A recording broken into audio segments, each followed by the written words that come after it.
ஜெய் ஸ்ரீ மாத்ரே நமக. ஜெய் குருதர், ஜெய் குரு பரசுராம். நமஸ்காரம். நான் கரூர்லேருந்து வல்சலா பணிக்கர், பிரசன்ன ஜோதிடர். இன்னைக்கு நம்ம ராகு கேது பயிற்சியோட பலன்கள் விருச்சக ராசிக்கு எப்படி இருக்குன்னு பார்க்க போறோம்.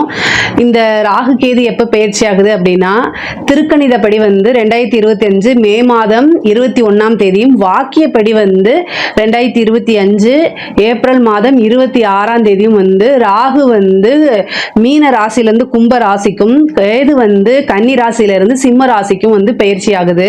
பொதுவாகவே ராகு கேதுக்கள் வக்ர கிரகங்களா இருக்கு. ஸோ வக்ர கிரகங்கள் அப்படின்னா பின்னோக்கி தான் நகரும். இப்போ இந்த குரு சனிலாம் எடுத்துக்கிட்டீங்க அப்படின்னா அவங்கெல்லாம் 5 மாத காலகட்டங்கள் கிட்டத்தட்ட வக்ரமா இருப்பாங்க. அதுக்கப்புறம் வக்ர நிவர்த்தி ஆயிட்டு திரும்ப அடுத்தது முன்னோக்கி தான் நகர்ந்து போவாங்க. 1ஆம் இடத்துல இருந்தா 2, 3, 4ன்னு. அதே மாதிரி சுக்கிரன், புதன், இந்த மாதிரி செவ்வாய், இந்த கிரகங்கள்லாம் சில நாட்கள் வக்ரமா இருப்பாங்க. அப்புறம் அந்த வக்ர நிவர்த்தி ஆயிட்டு அதே மாதிரி அசெண்டிங் ஆர்டர்ல போவாங்க. 1, 2, 3 அந்த மாதிரி அடுத்தடுத்த கட்டங்கள்ல பயிற்சி ஆவாங்க. ஆனா இந்த ராகு கேதுக்கள் மட்டும் எப்பவுமே வக்ர கிரகங்கள், ஆல்வேஸ் வக்ர கிரகமா இருக்கனால எப்பவுமே பின்னோக்கி தான் நகரும். அப்போ என்ன 10ஆம் இடத்துல இருந்து 9ஆம் இடம், அப்புறம் 8 அந்த மாதிரி நகர்வாங்க. ஸோ அதனால இவ்வளோ நாளா உங்களுக்கு ராகு 5ஆம் இடத்துல இருந்துச்சு விருச்சக ராசியை பொறுத்த வரைக்கும். இப்ப ராகு 5ஆம் இடத்துல இருந்து 4ஆம் இடத்துக்கும், கேது உங்களுக்கு 11ஆம் இடத்துல இருந்துச்சு, 11ஆம் இடத்துல இருந்து 10ஆம் இடத்துக்கும் பயிற்சி ஆகுது. உங்க ராசி பொறுத்த வரைக்கும் ராகு கேதுக்கள் ராகு 4ஆம் இடத்துலயும், கேது 10ஆம் இடத்துலயும் பயிற்சி ஆகுது. இதோடைய பலன்கள் என்னன்னா ரொம்ப நல்லா இருக்கு. பொருளாதாரத்தை பொறுத்த வரைக்கும் நல்லா இருக்கு. விருச்சக ராசி எடுத்துக்கிட்டாலே நல்ல பலன்கள் சொன்னாலே எதுவுமே நடக்க மாட்டேங்குது அப்படின்னு கமெண்ட்ஸ்ல சொல்றீங்க. அதாவது இவ்வளவு நாளா சனியோடைய தாக்கம் வந்துச்சு. இனி சனியோடைய பார்வை உங்க ராசிக்கு இல்லை. ஸோ அதனால ராகு கேதுவும் நல்ல பொசிஷன்ல தான் வரப்போகுது. அதே மாதிரி குருவோட பார்வை உங்களுக்கு அஷ்டம குருவா மாறினாலும் குரு 4ஆம் இடத்துல இருக்கக்கூடிய ராகுவை பார்வை கொடுத்துருவாரு. ஸோ அப்போ ராகுனால நன்மைகள் மட்டும்தான். அதனால பிரச்சனையே இல்லை உங்களுக்கு. இந்த ஒரு வருடம் உங்களுக்கு ரொம்ப ரொம்ப அருமையா இருக்கு. அடுத்து வரக்கூடிய 1.5 வருடம் ரொம்ப நல்லா இருக்கு. பொருளாதார வளர்ச்சியை பொறுத்த வரைக்கும் ரொம்ப நல்லா இருக்கு. பொதுவாகவே விருச்சக ராசியை பொறுத்த வரைக்கும் எந்த ஒரு பிரச்சனைனாலுமே அதை ஈஸியா கையாளுவீங்க. அதே மாதிரி இதையும் பண்ணுங்க. இந்த நாளில் வந்திருக்கக்கூடிய ராகு பல அற்புதமான விஷயங்கள்லாம் செய்ய போறாரு. 10ஆம் இடத்துல வந்திருக்கக்கூடிய கேது தொழில்ல சிறு சிறு தடைகள் அல்லது தாமதத்தை கண்டிப்பா கொடுப்பாரு. அதுக்கு நீங்க வழிபாடு பண்ணிக்கங்க. செவ்வாய்க்கிழமை ராகு காலத்துல துர்க்கைக்கு நீங்க விளக்கு போட்டு வணங்கிக்கங்க. அதே மாதிரி செவ்வாய்க்கிழமை யமகண்ட நேரத்துல விநாயகர் வழிபாடும் கண்டிப்பா நீங்க பண்ணணும். தொழில் ரீதியா எந்த பிரச்சனைகள் இருந்தாலுமே, ஏன்னா தொழில் ஸ்தானத்துக்கு கேது வந்திருக்கனால 10ஆம் இடம்ங்கிறது தொழில் ஸ்தானம். ஸோ அதனால தொழிலுக்கு நீங்க பார்க்கக்கூடிய உத்தியோகத்துக்கு எந்த வித பிரச்சனைகள் இருந்தாலும் யமகண்ட நேரத்துல, அதாவது செவ்வாய்க்கிழமைங்கிறது உங்களுடைய நாட்களா இருக்கனால செவ்வாய்க்கிழமை வரக்கூடிய யமகண்ட நேரத்துல விநாயகருக்கு நீங்க தீபம் போடுங்க. 2 தீபம் போடணும். தேங்காய் எண்ணெயில வெள்ளருக்கு திரி இருக்கு இல்லைங்களா, அதுல நூல் சுத்திட்டு தேங்காய் எண்ணெயில ஊற வைங்க. ஏன்னா டக்குன்னு போட்டீங்கன்னா அது எரியாது, அணைஞ்சு போயிடும். அது ஒரு அபசகுணமா மாறிடும். ஸோ முதல் நாளே நீங்க ஊற வச்சுட்டீங்கன்னா நல்லா ஊறிடும். அதுக்கப்புறம் நீங்க தீபம் பொருத்தும் போது நின்று எரியும். தீபம் மண் அகல் தீபம் போடுங்க. தேங்காய் எண்ணெயில சுத்தமான செக்கில் ஆட்டின நல்ல பியூரான தேங்காய் எண்ணெயில போடுங்க. கண்ட எண்ணெயில போட்டுறாதீங்க, அதுவே அப்புறம் ஒரு தோஷமா போயிடும். தேங்காய் எண்ணெயில விநாயகருக்கு வெள்ளருக்கு திரியில தீபம் போடுறது ரொம்ப ரொம்ப விசேஷம். அதை போடுங்க. தொழில் ரீதியா எவ்வளவு பிரச்சனைகள் இருந்தாலும் சரிங்க, உங்களுக்கு எத்தனை பிரச்சனை இருந்தாலும் சரி, எடுத்த காரியங்கள்ல எல்லாமே தடையா இருக்கு, எடுத்த காரியங்கள் சக்சஸ் ஆக மாட்டேங்குது, ஃபெயிலியர் ஆகுது அப்படின்னா இந்த பரிகாரத்தை செய்யுங்க. கண்டிப்பா உங்களுக்கு ஒரு நல்ல பலன்கள் உறுதியாக இருக்கு. ராகு 4ஆம் இடத்துக்கு வந்திருக்காரு. நல்ல, அதாவது நீங்க இவ்வளோ நாளா இருந்த அந்த ஹெல்த் இஷ்யூ எல்லாமே காணாம போயிடும். உங்களுக்கு இவ்வளோ நாளா ஹெல்த்தில் ஏதாவது ஒரு இஷ்யூ வந்துட்டு இருக்கும். இல்லை அப்படின்னா மன ரீதியா, அதாவது ஒன்று உடல் ரீதியா பாதிப்புகள் அல்லது மன ரீதியா பாதிப்புகள் கொஞ்சம் இருக்கும். ஏன்னா சனியோடைய 10ஆம் பார்வை உங்களுக்கு இருந்துச்சு, இப்போ சனியோடைய பார்வையும் போயிருச்சு. அதே மாதிரி ராகு தான் 4ஆம் இடத்துக்கு வந்திருக்காரு. 4ஆம் இடத்துலையும் கேது 10ஆம் இடத்துலையும் வந்திருக்கனால பொருளாதார ரீதியா நிறைய உயர்வு தான். ஏன்னா 4ஆம் இடம் அப்படிங்கிறது ஒரு கேந்திரஸ்தானம், 10ஆம் இடமும் அப்படிங்கிறது கேந்திரஸ்தானம். ஸ்தானங்களில் வந்து அசுப கிரகங்களுக்கு நல்லது தான். அதனால உங்களுக்கு நிறைய நன்மைகள் தான் நடக்க போகுது. நீங்கள் பார்த்துட்டு இருக்கக்கூடிய உத்தியோகங்கள்லாம் வந்து நல்ல ஒரு பதவி உயர்வு, 4ஆம் இடம்ங்கிறத பதவி ஸ்தானம். அதனால பதவி உயர்வு உறுதியாக உங்களுக்கு உண்டு. முக்கியமாக வந்து இந்த கவர்மெண்ட் ஜாப்காக ட்ரை பண்ணிட்டு இருக்கீங்க அப்படின்னா இந்த டைமில் நீங்கள் சின்சியராக படித்து எழுதினீங்க அப்படின்னா உறுதியாக ஒரு அரசாங்க பதவி, கவர்மெண்ட் ஜாப் அப்படிங்கிறது உறுதி செய்யப்பட்டதுன்னு வச்சுக்கோங்களேன். இந்த ராகு காலத்தில் துர்க்கைக்கு விளக்கு போடுங்க. நீங்கள் சின்சியராக படித்து எழுதுங்க. இவ்வளோ நாளாக எவ்வளோ தடைகள் இருந்தாலும் சரிங்க, அந்த தடை எல்லாமே போக்கிறோம். 10ஆவதுக்கு சனி வேற வந்து 10ஆம் பார்வை உங்களோட ராசியை பார்த்துட்டு இருந்துச்சு. இப்போ சனியோடைய பார்வையும் இல்லை. இந்த சனியோடைய பார்வை தான் வந்து உங்களுக்கு உடல் ரீதியாவோ அல்லது மன ரீதியாவோ நிறைய பாதிப்புகளை கொடுத்துருக்கும். ஸோ அந்த பார்வையும் இல்லை. அப்போ பியூர்லி வந்து ராகு கேதுக்கு பார்வை கிடையாது. ஆனால் வரக்கூடிய இடத்த தான் அவங்க இம்ப்ளிமெண்ட் பண்ணுவாங்க. அதாவது ராகு எந்த இடத்துல வந்தாலும் ரொம்ப பெருக்கி விடுவார் அபரிதமாக.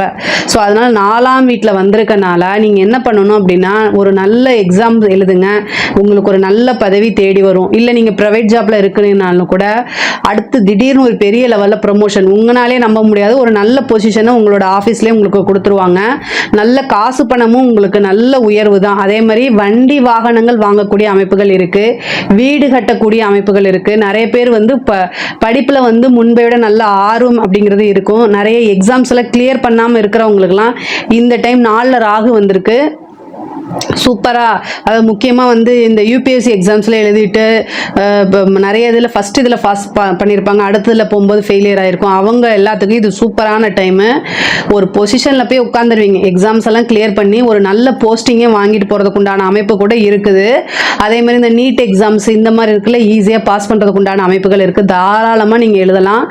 கான்ஃபிடென்ட்டோடு எழுதுங்க. கண்டிப்பாக வந்து நீங்கள் நினைக்கக்கூடிய விஷயங்கள் படிப்பை பொறுத்த வரைக்கும் நல்லா இருக்குது. படிப்பை பொறுத்த வரைக்கும் ரொம்ப ரொம்ப சூப்பராக இருக்குது. அது உயர்கல்வியாக இருந்தாலும் சரி, இல்லை பேசிக் ஆரம்ப கல்வியாக இருந்தாலும் ரொம்ப ரொம்ப நல்லா இருக்குது. படிப்பை பொறுத்த வரைக்கும் A1 அப்படின்னு தான் நான் சொல்லுவேன். ஏன்னா ராகு எங்கே வந்தாலும் அவருடைய வேலை வந்து பிரம்மாண்டப்படுத்தி விடுறது. அதனால் படிப்பில் மிகப்பெரிய லெவலில் சாதிக்கிறதுக்கு உண்டானது, படிப்பு ரீதியாக வந்து வெளிநாடு போகிறது, இந்த மாதிரி அமைப்புகள் உறுதியாக உங்களுக்கு உண்டு. உறுதியாக சொல்கிற விருச்சக ராசியில் யாரெல்லாம் வந்து கவர்மெண்ட் ஜாப்க்கு நீங்கள் ட்ரை பண்ணிட்டு இருக்கீங்களோ சின்சியராக ட்ரை பண்ணுங்கள். அவங்க எல்லாத்துக்குமே நல்ல அமைப்புகள் இருக்குது. பொதுவாகவே நீங்கள் உங்கள் பாஸ் ஆகுறீங்க, நான் இந்த மாதிரி இது படிச்சுட்டு இருக்கேன் அப்படிங்கிறத வந்து ராகு வந்து ஒரு சீக்ரெட்டான கிரகம். அதனால் வெளியில் நிறைய பேத்துக்கு வந்து அதை சொல்லாதீங்க.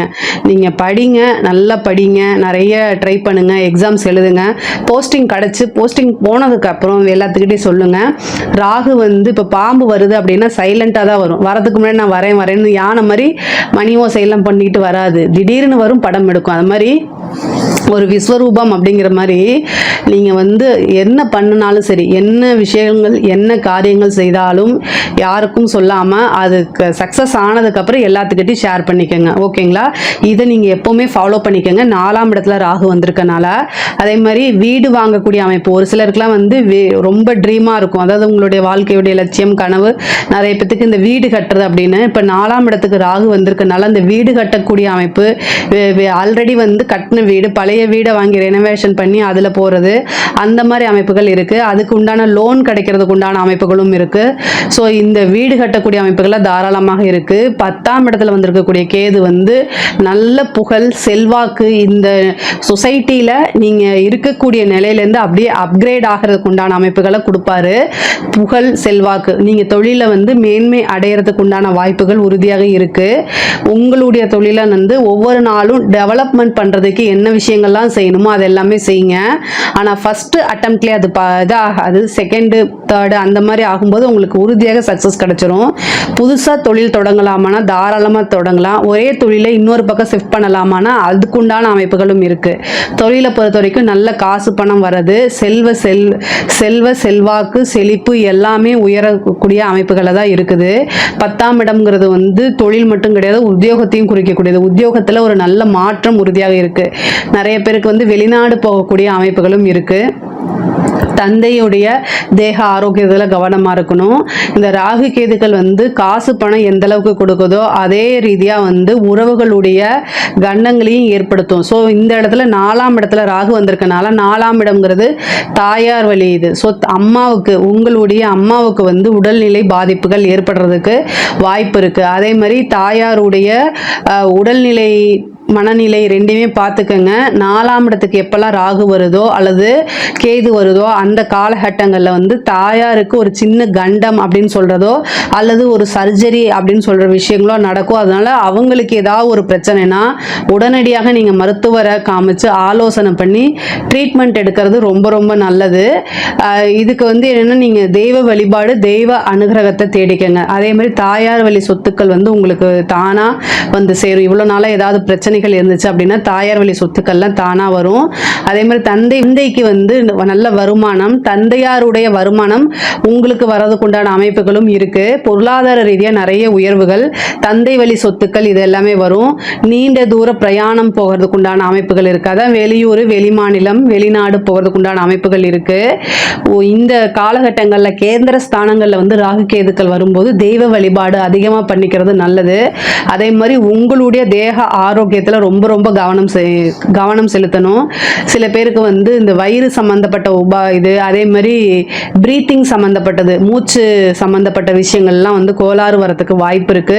ஹார்ட் சம்பந்தப்பட்ட டிசீஸ், இந்த மாதிரி விஷயங்கள் ராகு கேதுக்கள் எங்க இருக்கோ அதோட காரகத்துவ விஷயங்கள்ல வந்து ரொம்ப கவனமா இருக்கிறது நல்லது. கேது வந்து சூரியனுடைய வீட்டுக்கு வந்திருக்காரு. அதனால ஹார்ட் சம்பந்தப்பட்ட விஷயங்களையும் மூச்சு சம்பந்தப்பட்ட விஷயங்களையும் ரொம்ப கவனமாக இருக்கணும். அதே மாதிரி ராகு வந்து சனியோடைய வீட்டுக்கு வந்திருக்கனால வயிறு அந்த டைஜஷன் ஆகுது இல்லையா, அது சம்பந்தப்பட்டது, கால் சம்பந்தப்பட்ட விஷயங்கள்ல கவனமாக இருங்க. பொருளாதார ரீதியாக நிறைய உயர்வுகள் இருக்கு. வழக்குகள் இருந்துச்சுன்னா வழக்குகளில் வெற்றி கிடைக்கிறதுக்கு உண்டான அமைப்புகள் இருக்கு. பெண்களை பொறுத்த வரைக்கும் நிறைய சாதிக்க இது வந்து இந்த ராகு கேது வந்து பெண்கள் ஸ்பெசிஃபிக்காக சொல்லணும் அப்படின்னா முன்னேறக்கூடிய காலகட்டம் தான். நீங்கள் மிகப்பெரிய லெவலில் முன்னேறதுக்கு உண்டான காலகட்டமாக இது இருக்கு. 4ஆம் இடம்ங்கிறது ஆள் மனசு, நம்மளுடைய மனசு. இப்போ ராகு அங்கே வரும்போது பொருளாதாரத்துக்கு சப்போர்ட் பண்ணும், இந்த மனசுக்கெல்லாம் சப்போர்ட் பண்ணாது. அப்போ வந்து உங்கள் மனசை உடைக்கிறதுக்குன்னு இப்போ குருவோடைய பார்வையும் கிடையாது. அஷ்டமத்தில் குரு போயிருச்சுன்னு வச்சுக்கோங்க. அப்போ வந்து உங்களுக்கு சப்போர்ட் பண்ணுறதுக்கு யாரும் இருக்க மாட்டாங்க. ஆனால் பொதுவாகவே 12 ராசிகள்லேயே விருச்சக ராசி தான் ரொம்ப ஸ்ட்ராங்கான பர்சன் நான் சொல்லுவேன். ஏன்னா அது கால புருஷனுக்கே 8ஆவதா வர்றது.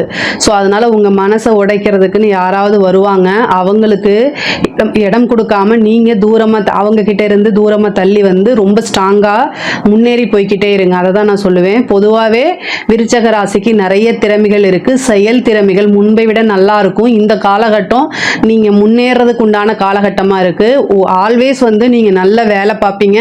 உங்களுக்கு இயல்பாவே இயற்கையாவே திறமைகள் அதிகமாக இருக்கனால உங்களை சுற்றி எப்போவுமே வந்து ஜெலஸ் உள்ள பீப்புள், அதாவது உங்களுடைய நண்பர்களே உங்களுக்கு எதிரியாக இருப்பாங்க. ஆனால் பாவம் அது உங்களுக்கு தெரியாது. ஸோ அதனால் இந்த காலகட்டத்தில் நீங்கள் ரொம்ப ரொம்ப கவனமாக இருக்கணும். யார்கிட்டனா உங்கள் நண்பர்கள் கிட்ட தான். எதிரிகளை ஈஸியாக ஹேண்டில் பண்ணிடுவீங்க. ஏன்னா அவங்க உங்களுக்கு எதிரின்னு தெரியும். ஆனால் நண்பர்களே உங்களுக்கு எதிரியாக இருக்கும்போது அதை உங்களால் கண்டுபிடிக்க முடியாது. ஏன்னா 6ஆம் அதிபதி உங்களுக்கு லக்னாதிபதி, அதாவது ராசியாதிபதி உங்களுக்கு செவ்வாய், எதிரி ஸ்தானத்துக்குடையவரும் செவ்வாயே வராரு. அதனால உங்களுக்கு மேக்சிமம் நண்பர்கள் தான் வந்து எதிரிகளாக இருப்பாங்க. கூட இருந்துகிட்டே உங்களை பற்றி தப்பாக பேசுறது, இதனால மனசு உடஞ்சு போகிறது, இந்த மாதிரி விஷயங்கள் அதிகமாக இந்த காலகட்டத்தில் நடக்கும். இது எப்பவுமே இருக்கிறது தானே நினச்சிங்கன்னா ஈஸியாக உங்களால் கடந்து போயிட முடியும். ஆனால் ரொம்ப கவனமாக இருங்க. மனசு வந்து ரொம்ப முக்கியம். நம்ம ஒவ்வொரு விஷயங்களும் முன்னேறணும் அப்படின்னா மைண்டு ரொம்ப ஸ்ட்ராங்காக இருக்கணும். ஸோ இந்த விஷயங்கள் எல்லாம் கவனமாக இருங்க. பொதுவாகவே ராகு கேது வந்து பொருளாதார நிலையும் உங்களுடைய உத்தியோகம் தொழிலையும் நல்லா வளர்த்தி விடக்கூடிய ஸ்தானங்கள் அதாவது வந்திருக்கு. அதிகமாக டிராவல் பண்ணுறது, இந்த மாதிரி விஷயங்கள கவனமாக இருங்க. 4ஆம் இடத்துல ராகு வந்திருக்கனால வண்டி வாகனங்களை போகும்போது ரொம்ப கவனமாக இருக்கணும். நீங்கள் நல்லபடியாக போனால் கூட ஆப்போசிட்டில் இருக்கிறவங்க அப்படி இருக்க மாட்டாங்க. ஸோ அதனால் நீங்கள் தான் எப்போவுமே அலர்ட்டாக இருக்கணும். நீங்கள் எமர்ஜென்சி அப்படின்னா ஒரு பிஸ்னஸ் விஷயமாவோ அல்லது உத்தியோக விஷயமாவோ வெளியூர் போகிற மாதிரி இருக்குது, அர்ஜென்ட்டாக இருக்குது அப்படின்னா ஒரு ஆக்டிங் டிரைவரை நீங்கள் போட்டுக்கோங்க. அது உங்களுக்கு ரொம்ப நல்லது. முக்கியமாக நைட் டைமில். அப்போ வந்து என்னென்னா ராகு வந்து நைட் டைமை குறிக்கிறது தான், இருட்டை குறிக்கக்கூடிய ஒரு கிரகம். ஸோ நீங்கள் நைட் டைம் ட்ராவல் பண்ணும்போது ரொம்ப ரொம்ப ஜாக்கிரதையாக இருக்கணும். 4ஆம் இடம்ங்கிறது பயணம், வண்டி வாகனத்தை குறிக்கக்கூடியது. ஸோ இதில் ராகு வந்திருக்கனால ரொம்ப ரொம்ப வண்டி வாகனங்களில் போகும்போது பயணம் பண்ணும்போது ரொம்ப கவனமாக இருக்கணும். எல்லா விஷயங்களையுமே கவனமாக இருந்துட்டா மிகப்பெரிய லெவலில் நீங்கள் உயர்வு உங்களுடைய வளர்ச்சிங்கிறது உறுதி செய்யப்பட்டது. இதில் ஏதாவது சந்தேகங்கள் இருக்குது அப்படின்னா கமெண்ட்ஸில் நீங்கள் கேளுங்க. கண்டிப்பாக நான் ஆன்சர் பண்ணுறேன். நம்மளுடைய சேனலை லைக் பண்ணுங்கள், ஷேர் பண்ணுங்கள், சப்ஸ்கிரைப் பண்ணுங்கள். நன்றி, வணக்கம்.